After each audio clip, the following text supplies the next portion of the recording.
One take, one take. This is NBA One Take featuring yours truly, Pretty Boy Lakers. This is NBA One Take for your head, NBA One Take for your brain. Coming to you live from our home. This is NBA One Take, May 19, 2025. Game 7.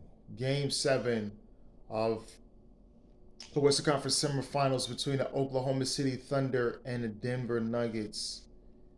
This is what it was all about. But the buildup was. I previously said I can't bet against Jokic. I thought he was just gonna try to get 60, and doing so.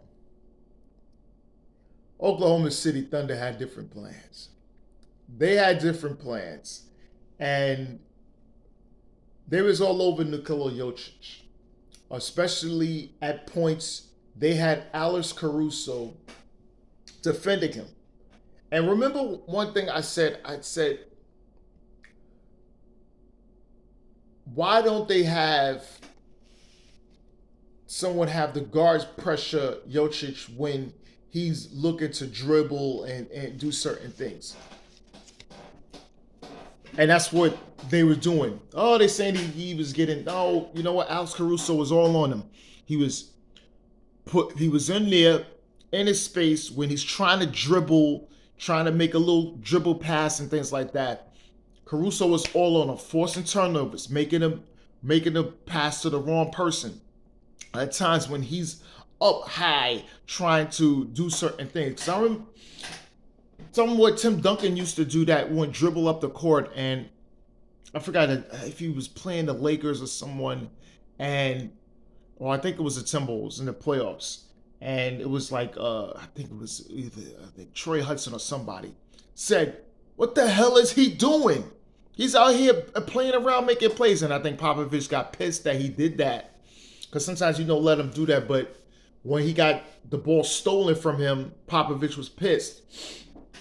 And I think Popovich said something in regards of, yeah, they won the game. But he says, yeah, they do that. I got mad at Tim and things like that. Because the big guys don't normally dribble up, especially if you have a little guy on you, because we're gonna take it from you. That's the thing. And Jokic felt that he was harassed. He was harassed at times, and trust and believe people are gonna look at those things. People are gonna look at it. Even if you get caught with a couple reaching fouls and things like that, they're gonna look at that.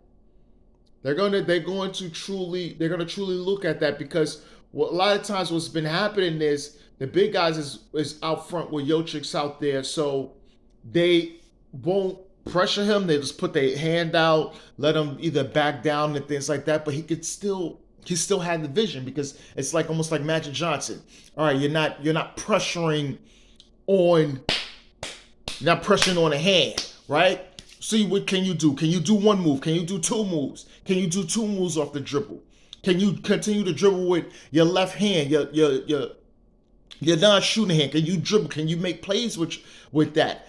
Because all he's doing is, okay, the left hand has just protected the strong hand, the right, from getting stolen from. But if you all on him, and that was it. He was turning the ball over.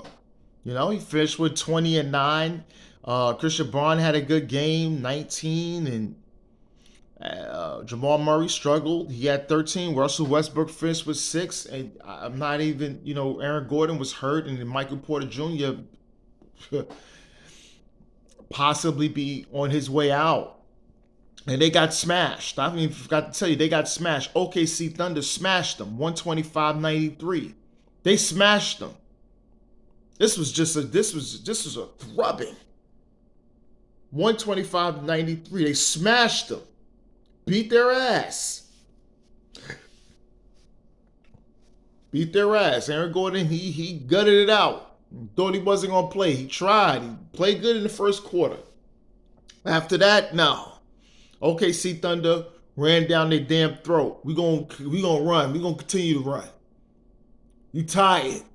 And that's what they did. SGA finished with 35. Jalen Williams had a great night, 24. And Chet Holmgren had 13, 11. And they was just all emptying out their benches at one point in the fourth. It was just over. And Denver's going to have things to answer, especially in the offseason, right? Will they run it back? I don't know, because the NBA is always an ever changing landscape, right? And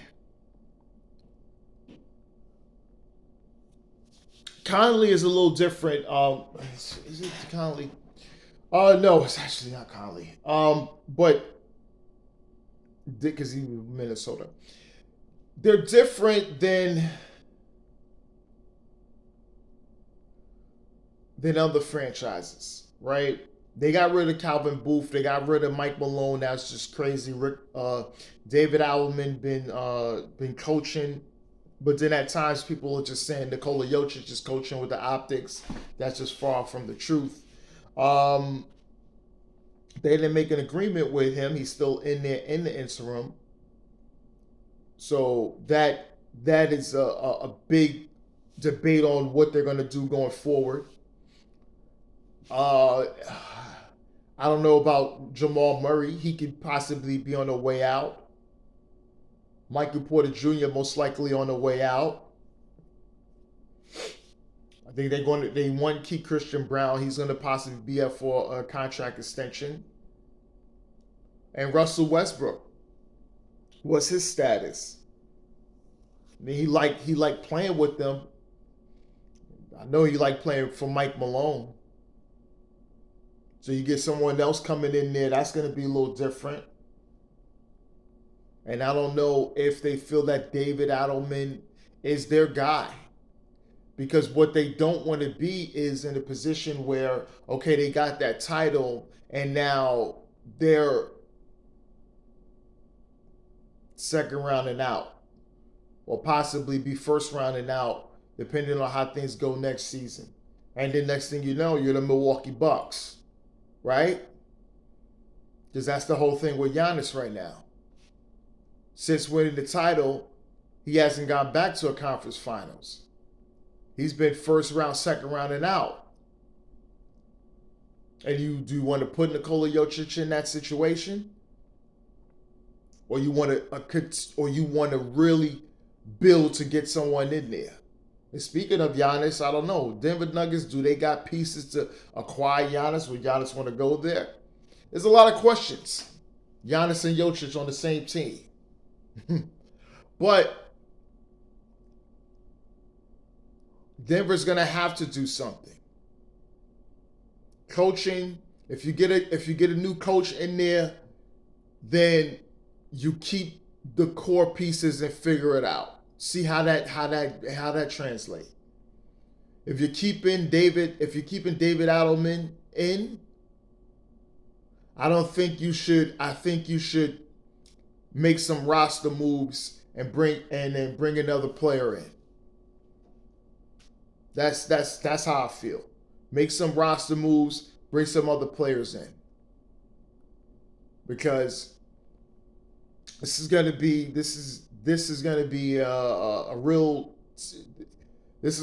a impasse in the road. Okay, because Nikola Jokic is actually in his prime right now. You want to maximize his prime and have him compete for championships. No matter how you feel, the guy wants to win championships. He wants to compete and win championships. Okay, they gotta really figure that out. But like I said, OKC, they back in the conference finals. First time since Durant and them. Back in, 2016. And you already know how that went. That was insane. That was they was up 3-1 on the Golden State Warriors. Golden State came down 3-1 to beat them. That was the last time. Russell Westbrook and thing. But now they back.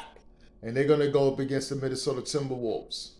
And that's gonna be a thrilling matchup. I feel the Thunder's gonna win in 7 games. It's gonna be a 7-game series, but they'll most likely be going to the NBA Finals.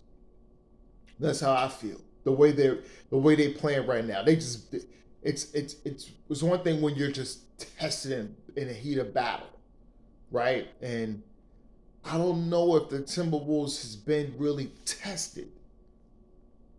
I don't think they've been tested in their series. I think they beat the Lakers. They beat the Lakers because they were better than them. And now they played the Warriors. Warriors obviously was without Steph. They was just better than them.